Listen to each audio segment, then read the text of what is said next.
nous avons la valeur affective de la perte. Ce sont ces deux choses-là qui doivent être travaillées dans le deuil.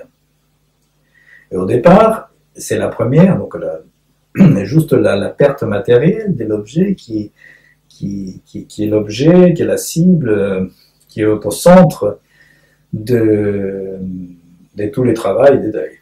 Alors, quand on a parlé de la question de l'extimité et de l'intimité, du deuil et du design, hein, c'est que quelque part, en fait, c'est un peu comme si entre intimité et extimité, il y avait avant un bon câblage. Il y avait un bon câble qui reliait les deux, et que donc l'extimité, quelque part, c'est la prise. C'est la prise où je vais donc insérer, brancher mon câble. Mais ce qui se passe à un moment donné, c'est que j'ai toujours mon câble, et tout d'un coup, dans les murs de l'existence, dans cet habitat, dans cet espace du vécu de l'intimité, et tout d'un coup, la prise pour ces câbles-là n'y est plus, elle a disparu. Et donc, on a un câble, on n'a plus de prise, et le design, qu'est-ce qu'il propose? Il peut proposer des objets, n'est-ce pas, de dire, voilà, nous allons créer une nouvelle prise, mais cette fois-ci, on va tenir compte. Le design, en quelque sorte, va amener deux questions. La première question, c'est remplacer l'objet, c'est mettre une prise là où il y avait une prise avant, mais où elle manque. Et la deuxième, c'est, tiens, on va tenir compte quand même du fait qu'à un moment donné, elle a disparu. Donc, on va inventer quelque chose pour éviter, si possible, ou éviter qu'elle disparaisse, ou disons, lui difficulter la tâche, empêcher qu'elle disparaisse aussi facilement que dans la période précédente. C'est un peu comme dans les voitures, c'est-à-dire que le design va proposer de faire un nouveau dessin, une nouvelle façon de gérer les choses pour tenir compte de ce qui s'est passé auparavant. Voilà. Donc ça c'est une question. Et donc il va proposer, si le designer va réfléchir à cette question et va dire peut-être que cette fois-ci, pour éviter que la prise elle disparaisse ou qu'elle soit par exemple balayée par une inondation, ben on peut par exemple surélever la prise évidemment, mais on peut aussi dire voilà, on va carrément supprimer les prises. C'est-à-dire qu'à partir de maintenant, nous allons remplacer la prise par un objet que l'on va dessiner, un nouvel objet, et cet objet-là va faire fonction de prise. Mais la prise matérielle n'existera plus. Ça sera juste des prises d'avant, ça sera juste un vestige, ce qui aura été à une époque, et maintenant nous allons avoir un petit boîtier qui va fonctionner comme prise, et puis en plus, vous n'aurez même plus besoin d'un câblage. Votre câble va être véhiculé d'une autre façon. Et donc, du coup, intimité et extimité vont être toujours là, sauf qu'ils vont être connectés d'une façon, grâce au design, grâce à ces processus de deuil, vont être conçus autrement. Voilà l'idée que cela peut avoir si on considère deuil et design ensemble.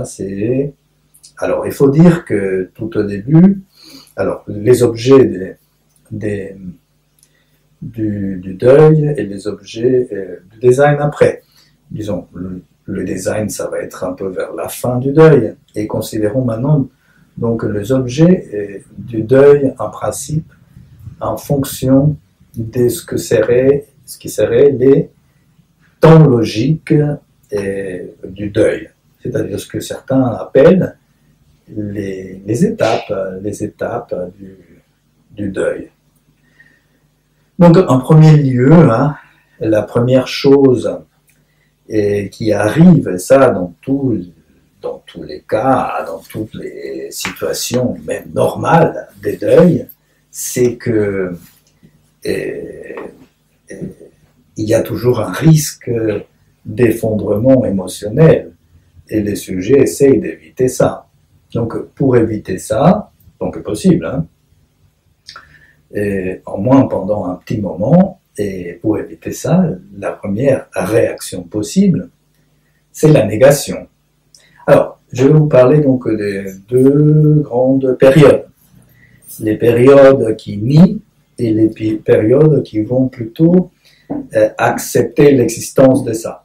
Oui, la première période, donc, c'est une période des négations plutôt de la perte, en trois petites étapes, ou en trois petits temps logiques, si vous voulez.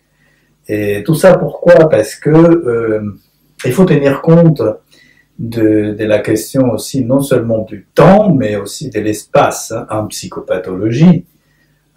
On a tendance à penser toujours, concernant les deuils, que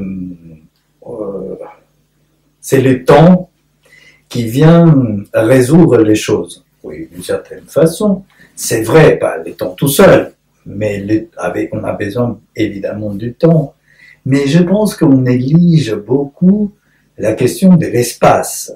Hein, la question de l'espace, elle est essentielle dans le réaménagement de l'espace, la décoration, l'urbanisme, l'architecture, le design, les vêtements, hein, les ustensiles, les objets que l'on utilise dans la vie quotidienne sont très importants dans la question psychopathologique, comment nous on gère nos objets psychiques.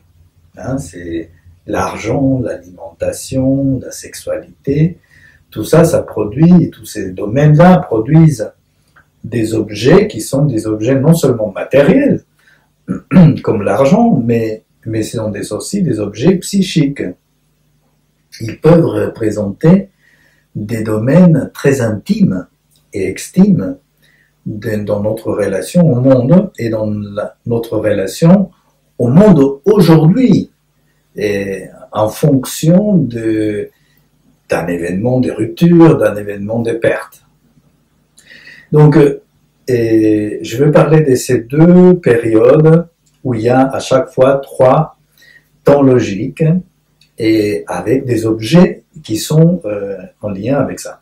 Donc le premier temps qui est le temps de la négation. Et négation de quoi? C'est la négation de la perte matérielle.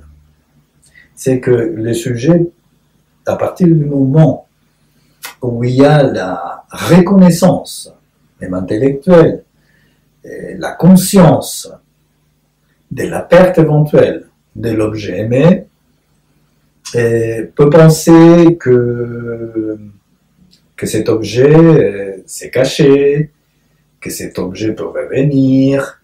Il peut penser que pour vouloir, ça c'est une question de désir aussi, c'est désirer que cette nouvelle, ce soit un mensonge, ou ce soit une tirade, ce soit une boutade, que ce soit une illusion de la réalité comme un mauvais rêve, simplement. Pourquoi il veut nier ça? Parce qu'il y a le risque de l'effondrement émotionnel. Donc, le premier moment du deuil, qui peut durer quelques secondes, quelques minutes, des heures, des jours, des semaines. Ça dépend de la situation de ces sujets.